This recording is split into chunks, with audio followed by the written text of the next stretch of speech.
And welcome to everybody's favorite Player 3 Podcast Thursday show, the Three Topic Thursday. Love that intro. Love it. Three Topic Thursday with Luke and Diz. I'm your host, Luke Croft. Alongside me is Diz. That's already his nickname, Cooper. That's not it anymore. You have expounded upon it.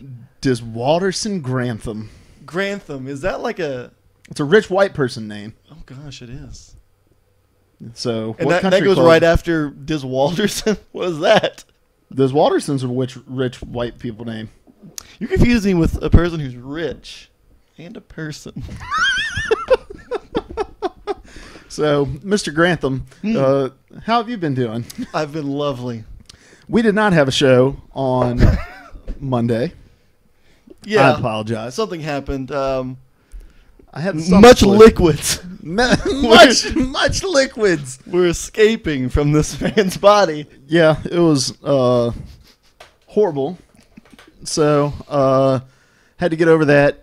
Still dehydrated, so I'm drinking a lot of Gatorade. Delicious lemon lime Gatorade. Not the cucumber kind. Plain. Today, we're going to test the waters with Taco Bell, because that seems like a good idea. Brave soul. Look, man, if I go more than a week without it, the medical repercussions for me not having Taco Bell within a week is far outweighs the medical repercussions of me pooping out my entire loaf. Is that what happened? Is that what made you sick? You didn't eat Taco Bell for a week? No. Okay. No, we ate Taco Bell Thursday, so we're good. We're good. I want to know if they have a person in California and Texas driving Taco Bell to people. For those of you who don't know, Taco Bell is now delivering. We talked about this in the pre-show, just a smidgen. There are 200 stores in the San Francisco, Los Angeles, and Dallas area. They're delivering. They're delivering through a company, and I can't tell you the company's name, but they're partnered with them. Okay. So, Uber. I thought about that when they were talking about it. If Uber could double as a food delivery service, where I hire a driver to go pick me something up, and then every restaurant becomes... True. That's brilliant. Mind blown. That's brilliant, isn't it? So yeah. I've never used Uber because we live in kind of a rural town. And no need for Uber. We all have our own vehicles, and traffic is not bad. Traffic is not bad. So, but if I lived in a bigger city, even here, if there were people who would go pick up my food, do I trust people? What have you paid There's me the to get hang-up. your food? How much am I paying you? What's your delivery charge fee? I think it would have to depend on the distance. Okay, but just something close by. Like if you were to have me go get you Wendy's. Oh, dude, that's no problem. That's at least $250. No problem. Deal. Deal. You got it, baby. All right. Anyway, this is Three Topic Thursday. My apologies, man. See, we featured my Vita one day, and we made a big deal out of it. I want to make a big deal out of this. And I almost stumbled across. Introduce us to your new friend here. This is the Pink Floyd coffee mug with the cover of the infamous Dark Side of Your Mom. So it got me. You said that earlier, and it got me again. Oh, man. It did not come with a cigar, unfortunately. I'm going to say it. Go for it. That mug is racist. Because it was made in China and L's are difficult. Yes. It seems like two phone calls linked up to be bad. We need like 500 Pink Floyd mugs, okay? Yes, Pink Floyd, thank you. And then he calls his rep over in Bangkok, and is that in China? Thailand? Either way, calls him, and it's like, we need some Pink Floyd mugs. And he's like, yes, Pink Floyd. And it was genius. They're genius for making the connection. But whoever wanted a bunch of Pink Floyd mugs got really upset. Got shafted. But I win. So yeah, I love that mug though. That's a really good mug. So. Oh, that was way too cold. You powered through it though. Good job. Yeah. Was it sweet at least? How much sugar do you put in that stuff? How much is a spoonful? A tablespoon. Okay, 3. That's a lot of sugar. That's a whole lot of sugar. I don't have any Mountain Dew on me. All right. This is 3-Topic Thursday. We get together every Thursday. We have 3 topics lined up for you, the viewer. You can watch us over here on twitch.tv/Player3Podcast, or you can watch the archive of this over on youtube.com/Player3Podcast. But are you ready to get this party started? Always ready. On a Saturday night, we'll be looking flashy in my Mercedes-Benz. I don't even know that reference. It's a Pink song. I got lots of style, Oh, got my gosh. whole diamond ring. Nah, we need to change that subject quick. All right. First topic on the list. Last week, we talked about our game of the year so far. So first 6 months of the year, what we liked. You brought up that you really enjoyed Dying Light. Yes. And I really enjoyed The Witcher 3. So I brought up The Witcher 3. You didn't bring up that I enjoyed The Witcher 3. But I did, didn't I? No, you brought up that I was enjoying FIFA. Ah, And then I had to Right. correct you. because it's a sports game and it can't be. Yeah. Well, gotcha. and that it came out last year. And so, but it's okay. We'll let bygones be bygones. Water under the bridge at this point. You can't poop on the podcast. Last week I vamped while you peed. Yes, you did. Yeah, but Pro. that's not going to be able to happen during the poop. All right, but So anyway. what is the first question? So the first topic is, what game are you looking forward to now that we are halfway done? So there's half a year left. Okay. What game coming out are you looking forward to? Man. Okay. So I like to have a very specific thing. So I have my, yes, I'm looking forward to it. My holy crap, I'm looking forward to it, and the I'm looking forward to it, but I'm really sad because I'll never get to play it. Oh, so you've got categories. I always have categories. All right, awesome. I'm looking forward to this. The one that I'm looking forward to that I can play is I'm liking the hype for the Mad Max game. I've always been a fan of that series, and from what I've seen of it, of like the vehicular combat and all that stuff, it seems very interesting to me. I don't think it's going to be something that's going to rock my world, but I'm still looking forward to playing it because I really like the specifics. I feel like some of it's kind of rehashed. Like you meet this deformed dude who kind of helps you out as your mechanic and stuff. And that seems very 300 to me. Oh, look at that! It did it! It does work. Gosh. Oh, Wolf Redhead. Thanks for the follow, Wolfie Redhead. Don't unfollow us, Robert Boy 2. Hit the follow button again. But yes, we have a new mechanic that shows our most recent follower, and I'm very excited that it worked the very first time that it happened. Can we make it like bright red so we can see it over the green? Or am I just that blind that I couldn't see the white? Oh, I don't know how that top thing works at all. But anyway, going back to Mad Max. Yeah. But I'm really hyped about that. Game Informer had a really good spread about it.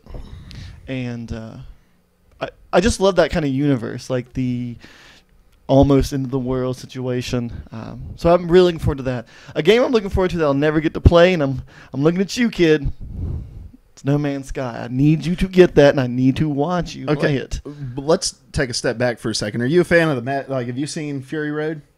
Have you seen the new Mad Max movie? I haven't, but I've seen the original 3, even the one that they've disassociated themselves with. Wonderful. And so you're a fan. You're a fan of the movies. Yes. Now, are you gonna buy another TV to put on top of your other TV so you can watch Fury Road while playing Mad Max on your Xbox One? No, because I'm hoping to get more than 2 hours of gameplay from the game. Nope.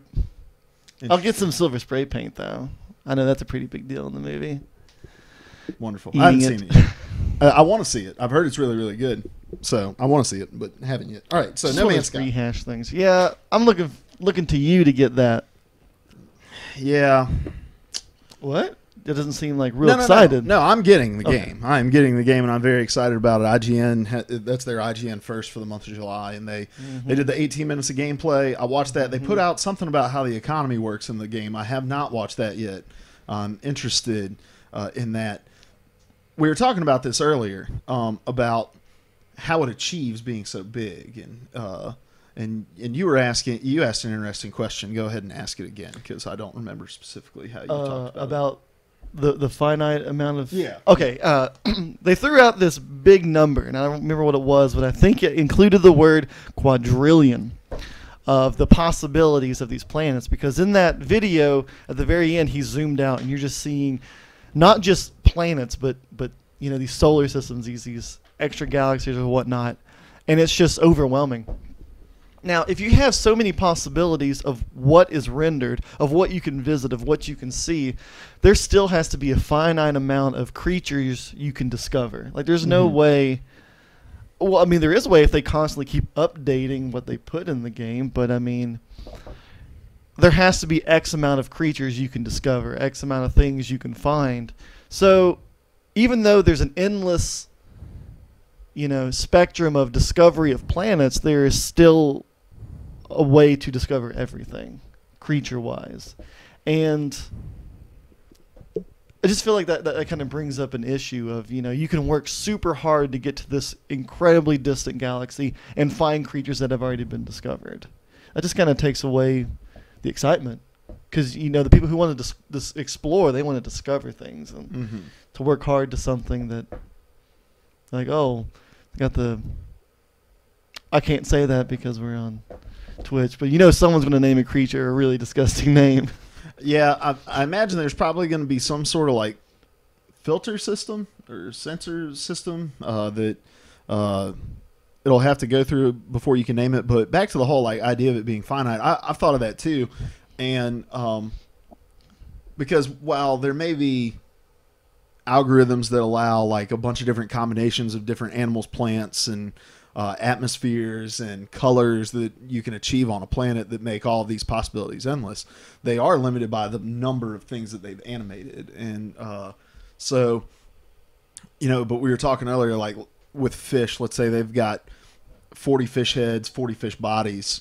There's 1,600 fish combinations now, and so like even if that's how they built the system, and then you can add size and color, or even down to like tail, fin, body, head, and then you've got 6 different things that can all be different on this thing. And so how they deliver on that, making it a fresh experience when I come back to it 2 weeks after I start, that's going to be a big deal. And like the further I get out, does the more bizarre things get.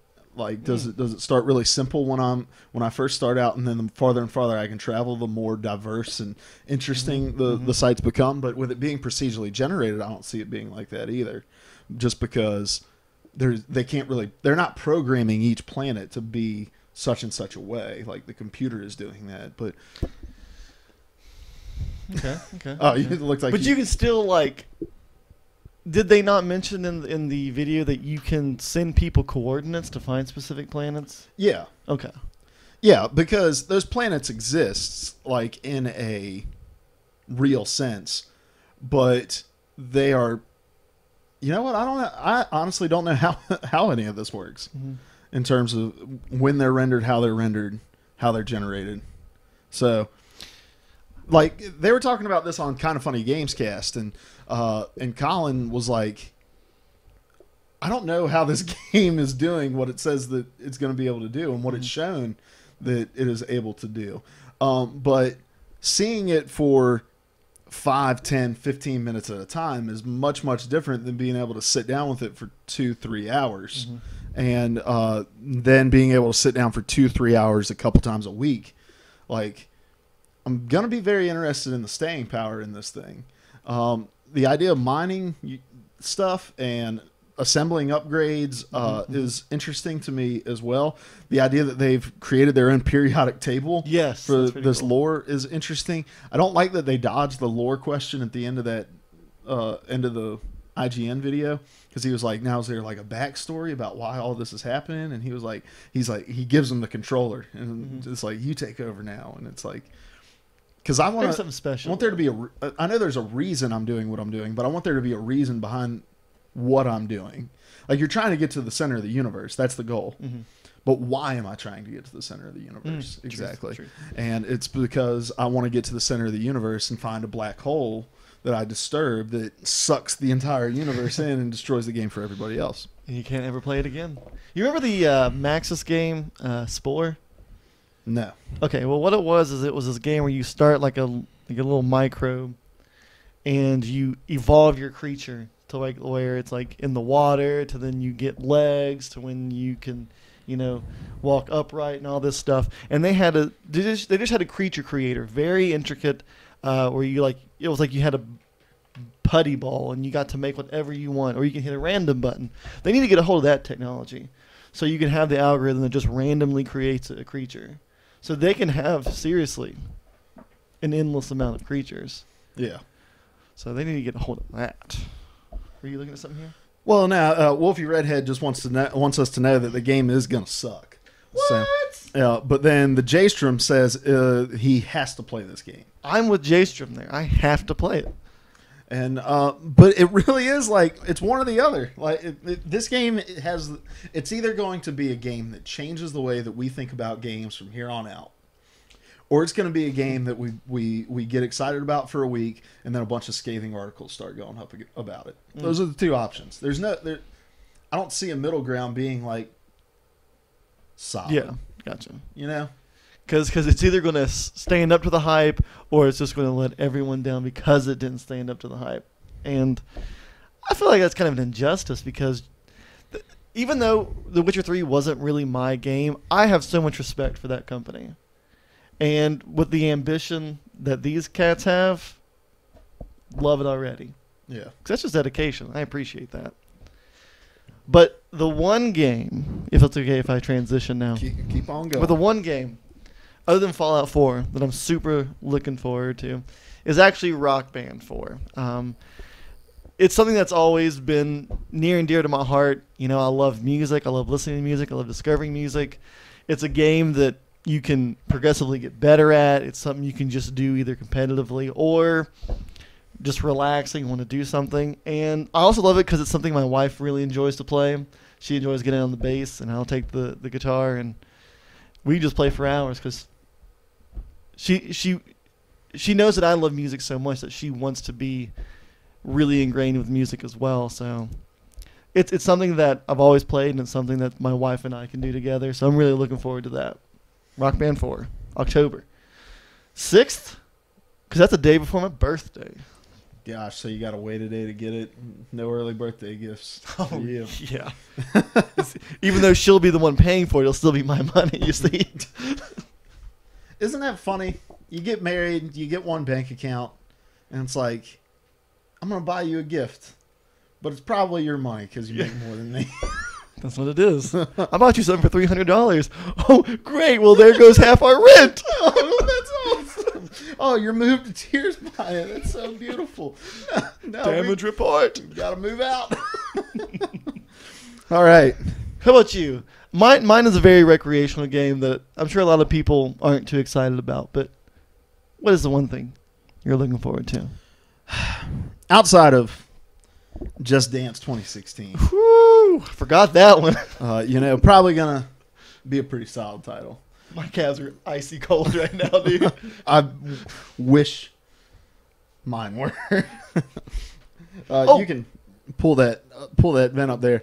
The put up. Put up. He followed us and he asked us a question that I'm not reading, but yeah, that's totally fine.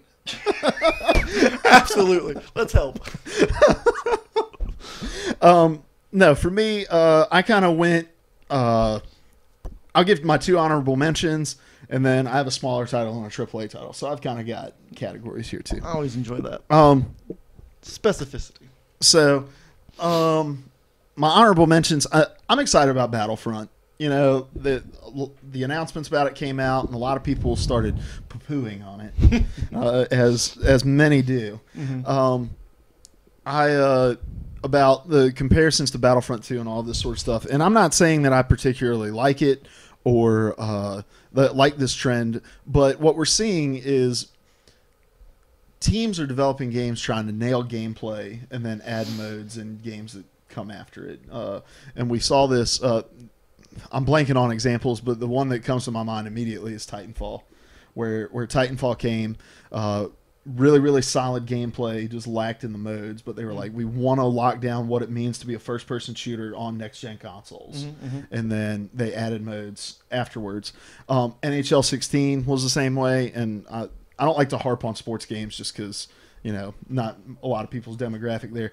But it released with way less modes than it had on the old gen, but what they were trying to do was nail next-gen gameplay and then worry about modes. And so this year is going to be another feature-rich game. I think that's what this Battlefront game is going to try to do, is like there are so many solid first person shooters out there now that if you don't create something that plays well, people are just going to leave. Especially in a world where, for all the crap that it gets, Destiny is still a super solid first person shooter that has a huge audience. Like, as long as games like that exist and your Call of Duties and all those sorts of things exist, people aren't going to put up with subpar gameplay in a first person shooter. And so if Battlefront just does what it says it's going to do and does it really well, I'm excited to play it. The other game I'm excited about, and I don't know why, I haven't played anything in the series yet, is Just Cause 2. Just Cause 2. Okay. Just Cause 3, sorry. Just Cause 7. Just Cause, yes, 7. That's the one I'm looking for. Is Just Cause 3. It just looks like a lot of fun. A lot of like just random explosions and like I want to get in there and play that game. So those are my 2 honorable mentions. For the smaller game I'm excited about is a game from the Chinese Room called Everybody's Gone to the Rapture. I am not at all familiar with this. Please enlighten me. It's a first-person experience game, so it's not combat-oriented. It's exploration, discovery. You essentially wake up in this world, and everyone's gone. The rapture has occurred. Everybody's gone to the rapture. And left you. Okay. And you're trying to figure out the mystery of why everyone is gone. Jesus. Done. Game over. Gonna cancel my pre-work, guys. So it's a PlayStation exclusive, and everything I've heard about it so far is just that it's really, really pretty. It's a really good story, and so I'm excited to play that. Okay. Is this an exclusive or something? Yeah. Okay. Yeah. Of course, like No Man's Sky and everything Hotline. else you want to play. So, and then last but not least, for my AAA game, is Rainbow Six Siege. Oh, okay. What were you thinking? I was getting people mixed up. I was just getting people mixed up because I was looking forward to. Describe it to me. Why am I blanking right now? I have no idea what you're talking about. Continue. I'll figure it out. Okay. But Rainbow Six Siege Division. Yeah, I'm excited about that too. But that's 2016. Okay. That's March 20. That would have been my choice if that was coming out in 2015. There wouldn't have been honorable mentions. All right. Oh, the division was solid. Bypass all this. But now, Rainbow Six Siege. I was a huge fan of Rainbow Six Vegas, and Rainbow Six Vegas 2. I like both of them. I like the tactical shooter idea. I like the teamwork oriented games, and now that I have people that I play with on a regular basis, I really enjoy those experiences. And so Rainbow Six Siege looks kind of like like a change of pace when it comes to the first person shooter genre. It's not just run and gun, because it's one life. And I don't know if we've had this conversation or not, but when I first started playing first-person shooters with Call of Duty, I mainly played Search and Destroy, the one life mode. I liked it, and then it just got too high stress for me in my old age, and it got my high blood pressure medicine working. And so, but getting back into that kind of idea of like, all right, we got to protect each other, and we got to be communicating. Like, I'm interested in that. I think that would be cool. When I saw this, all I thought was, "You've been left behind." Left behind the game. Find out why did I get left behind, and you just find like a room full of dirty magazines. Oh, that's why. I'm gonna just stay in this room for the rest of my live. Oh man, let's see. Siege. I haven't actually looked up anything about that, so I need to. Yeah, I think it's gonna be fun. It's like one team. The trailer they revealed was like one of those scripted gameplay things, but essentially it's 5-on-5 where one of the situations is like you got a hostage that's been taken in a house. There's one team trying to protect the hostage, and then there's another team trying to save the hostage. And they have all these devices that can like barricade walls and stuff, and the police can like blow up walls, and all kinds of different options on how to save it. Awesome. So. Looks like it's going to be fun. Wolfie Redhead wants to know, in the talk about first-person shooters, what do you think about the arena first-person shooter genre? Do you think it's going to fit new launches nowadays? I think with Halo 5's release and its kind of newly refocus on the arena shooter, I think we're going to start to see it make a comeback. I personally enjoy the idea of map control and weapon control in that arena style. And it's a lot more accessible because you can learn the maps quicker because they're generally symmetrical, and so I can see it making a resurgence, especially since Halo 5 is going to bring it back. All right, next topic. You ready for the next topic? Always. We talk a lot about sequels and what's a game you'd like to see a sequel to. I don't want to talk about that. What is a game that you would like to see a prequel to? So, a game that you would like to come in and explain the origins of whatever. That game. Okay. Well, my joke one is Half-Life 4. I'd like to see the prequel to that come out, preferably with the name of Half-Life 3. But I would say BioShock. Now, I know that there was a novel written called Rapture, which is kind of a prequel. But it's more of like just you're discovering these journals and whatnot. But if there was a game for it, I think it would be very interesting if you got to start from like the humble beginnings of Rapture. Like this was a utopia built for the brightest minds. These are the elite people, and they just kind of definitely driven mad because of their desire to be stronger by using the science of that time. So by using the science. The science. So I think it'd be very interesting if there was like a scenario where you were one of the initial workers of Rapture, like before it all went to junk.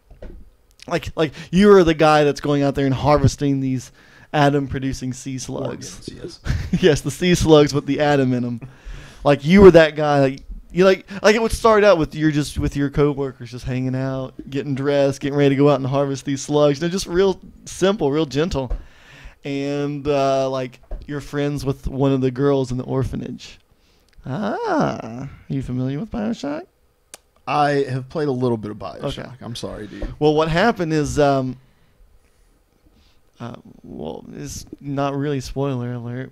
But go ahead. What they did is that they implanted these sea slugs into the little girls of the orphanage, and that turned them into the little sisters. So I was thinking, like, if you befriended this girl and you're seeing what they're doing, like, you spend the whole game trying to keep her from getting brainwashed. So you're still seeing how it's unfolding, how it started, how these people went mad, how the little sisters came to be. So this whole time you're just trying to chase her down, having moments where you can stop her from getting brainwashed and controlled and all this stuff. And at the end you like figure out, she's still transformed. So you voluntarily become a big daddy, and all the way you're still seeing the story of why Rapture went down the toilet. I think that'd be very interesting. Do it. So that's what I would like to see. More of a background to BioShock, because that is such a beautiful game to me. I've always loved that series, and I'd rather experience the prequel than just read a bunch of journal entries in a book called Rapture, Yeah. So that's what I would want to see, BioShock. Well, that's awesome. You've got an entire thing planned out. You need to go make that game. What are you doing here? Go buy BioShock. I think you can get it on the cheaps now. See, it is. For me, and this is more of this is probably going to happen. A couple weeks ago, it was confirmed that they were working on a Last of Us 2. I want that to be a prequel story, like a story to not a prequel story to Joel and Ellie by any means, because I think I like them. Like that story's wrapped up. I like where it left off. I don't need to see anymore. It was a good little item. Let's go look at some other people. But and Last of Us spoilers, beginning spoilers to follow here. So spoiler. Here, I'll change hats when I put the other hat back on. That's the spoiler alert hat. When I put the other hat back on, I'm done talking about the Last of Us spoilers, and you can unmute us. So, you played this part already. So, at the beginning, you're trying to get out of the town. Joel and Tommy and Sarah, you're trying to get out of the town, and you're running away, and you get stopped by a soldier, and the soldier shoots Sarah. Right? So Sarah dies, and then it flashes forward 20 years. So you've got this 20-year block of time that we don't know what's happened. And so when you wake up, you've got this group called the Fireflies, which we don't know anything about when we first wake up, obviously, 20 years later. And so I think I'm done with the spoilers, so I'm changing hats. You're safe. So we're good now. But anyway, so I would like to play the origin story of really maybe the Fireflies and kind of see the ideologies of the different sides of things. Like you've got the hunters who they're just trying to kill to get stuff. So I don't need to know much about them, but the Fireflies look like a group of people who have the common good in mind. And, at least in the beginning, and I want to see, more of how that got started, and it be less about one man, which was a great way of telling, which was a great perspective to see the world in. But now let me see more about the factions of this world that you've created, and so that would be the prequel that I want to see. Yeah, because I mean, when you're developing factions such as that, you do have some sort of a backstory in mind, and that'd be really cool to flesh that out. Nice. And they have a perfect opportunity to do it because so many people are like, "Don't touch Joel and Ellie. We don't need to go revisit them anymore. We like where we left off." All right. Beautiful. Well said. Last one. Oh gosh. Topic 3. Here we go. It's early. Is it? It's Are we rolling right through this thing? 4:40. Yeah, we are. Man, it's kind of like we're doing this in the time that we intended to do this in back in the day. Figure. Instead of our hour and An hour. 15-minute episodes. But we still got the post show to go, the after show. Topic 3. What game series that is very, very popular have you never played? Man, this is going to discredit me completely. Both of my answers. And I'm going to go ahead and defend them before I say them. It's because of the exclusivity of them. I'm not a multi-system kind of guy. Well, you're from West Virginia. I don't know how to take that.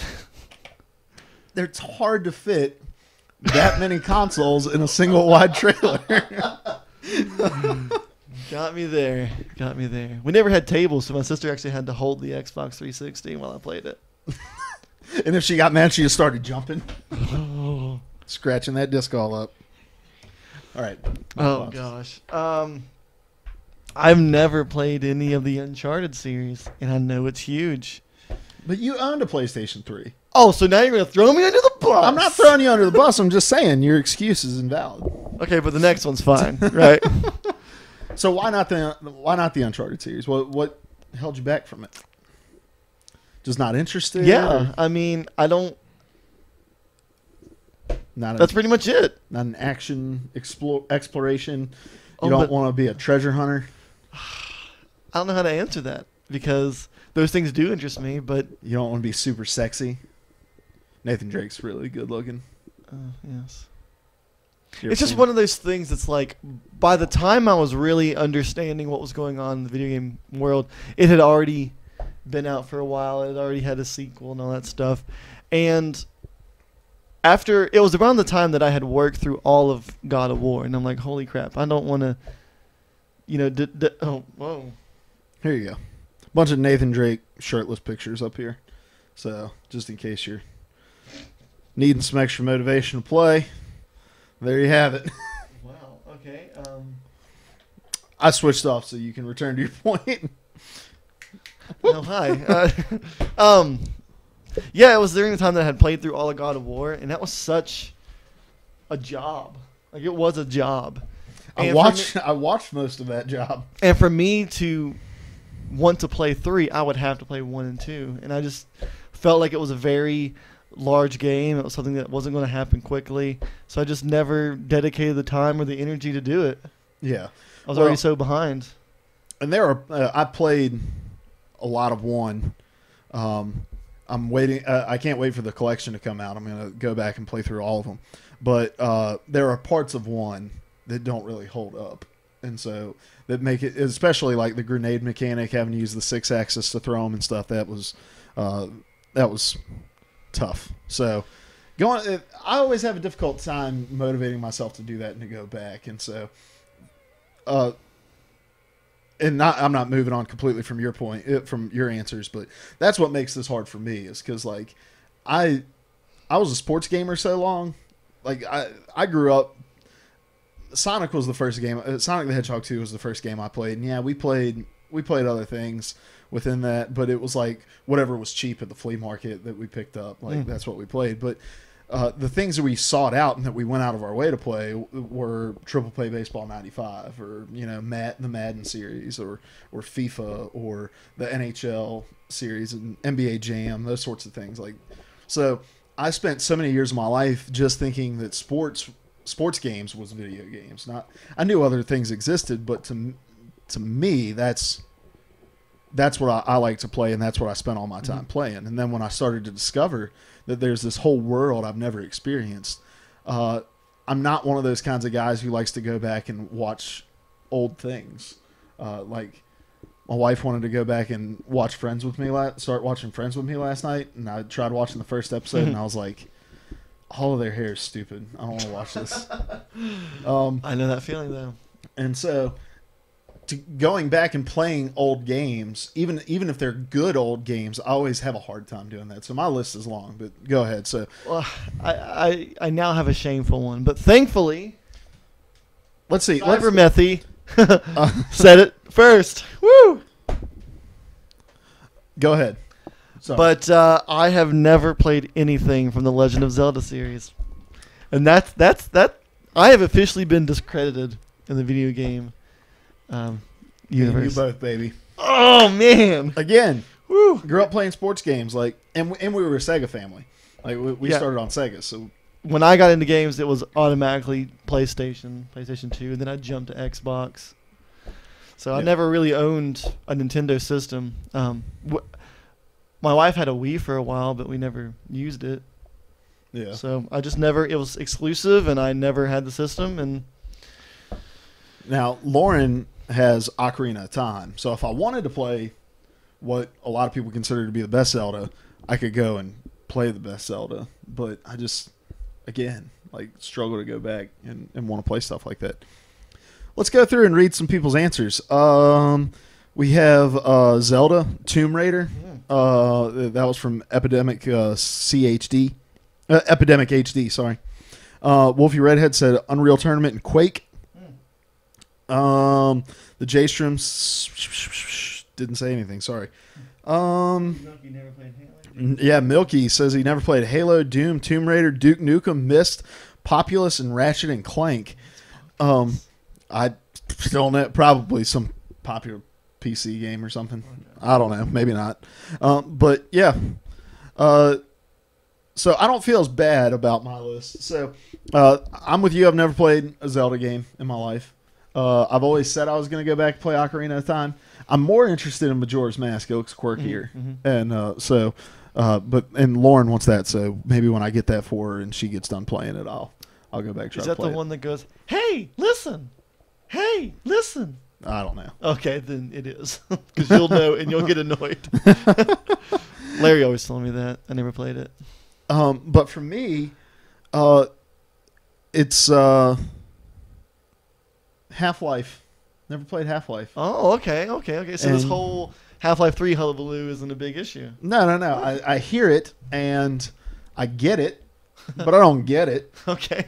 I'm like, I understand that there are people who love this game, and a lot of Valve games. Well, it did start out on computer. Yeah. It didn't come to system till what 2.5 or something like that. I don't know. I'm very unfamiliar with it. I feel like I tried to play it maybe once and it just didn't catch. Maybe, but there was a time where I just thought games were about just trying to play the game and not like paying attention to the game. Okay. And so it might have been lost in that dark time of my life. But yeah, that and Portal. I've never played Portal. Okay. I've watched people play Portal, but I personally have never played Portal. So, but my list of games I've never played is just hellaciously long. But I've also played things like Dr. Robotnik's Mean Bean Machine and Madden It's one of your top 2006 there, man. on Xbox 360. So I've played a lot of games that I don't know, but again, it's because I started off in sports games, and that's really all I was interested in playing. And there we go, community. Started in sports games, and I just started too late. Yep. But we're here now. We've got 7 viewers on Twitch. We're talking about video games. We have a lot of fun with our community. I got this. You've got the Pink Floyd mug. And I've got this delicious Gatorade. And that we just had 3 Topic Thursday. And you got to pee. So we're going to get out of here, but we're going to stick around for the after party lounge here. And so stick around if you're on the Twitch stream. But if you're watching on YouTube, thank you for watching. We are 3 Topic Thursday with Luke and Diz. Goodbye. Goodbye. Go pee. Yes. It's the